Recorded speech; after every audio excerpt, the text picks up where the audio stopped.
А в Ухте ограничили доступ к нефтяному амбару в лесополосе близ города. Накануне там чуть не утонули женщина с собакой. Ухтинка гуляла в этом районе с питомцем по кличке Терра. Место для прогулок посоветовала родственница. Мол, никаких опасных явлений она там ранее не замечала.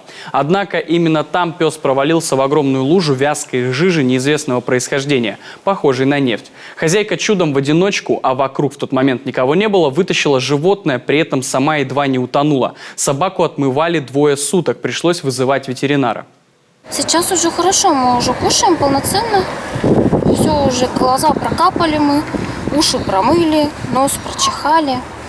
Все у нас прошло. Единственное, что вот шуба еще маслянистая. Да, немножко чувствуется. Да, потому что ошейник еще не отмыт. Он уже как бы вроде бы визуально чистый, но он еще в нефти. Если понюхать, почувствуете запах.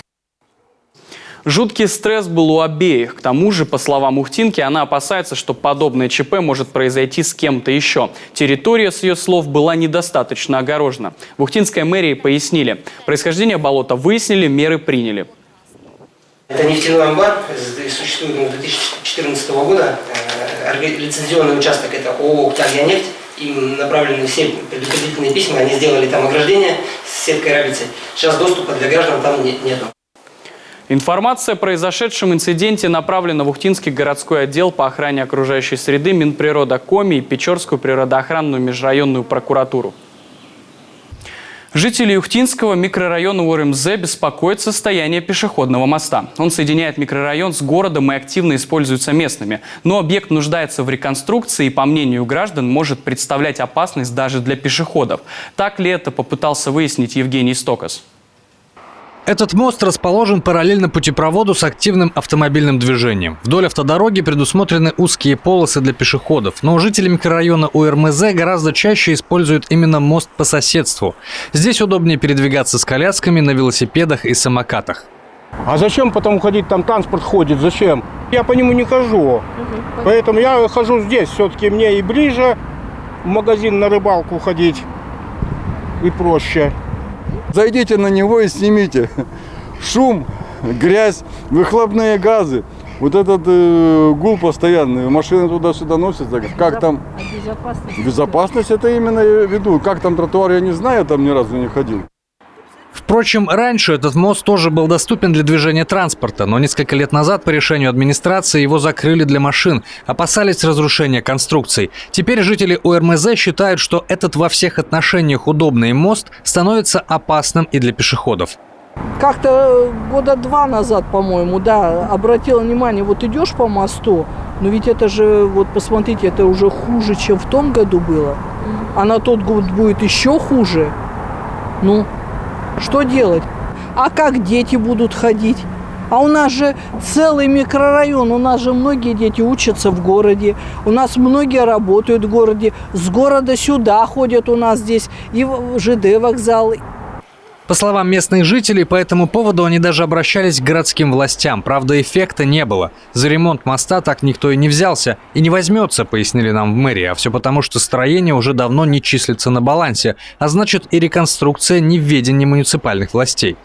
В свое время было принято решение признать мост аварийным для проезда автомобильного транспорта. Вот.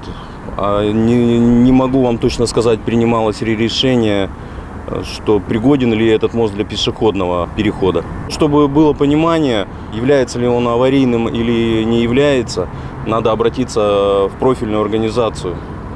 Получается, степень износа для использования моста пешеходами может определить только экспертиза. Как нам пояснили в Управлении автомобильных дорог Республики Коми, при наличии опасений жители микрорайона имеют полное право самостоятельно инициировать проверку моста местной администрации, письменно указав, что объект несет угрозу жизни граждан. Тогда мэрия должна будет установить владельца моста, если он не на балансе города, а владелец, в свою очередь, должен будет провести проверку.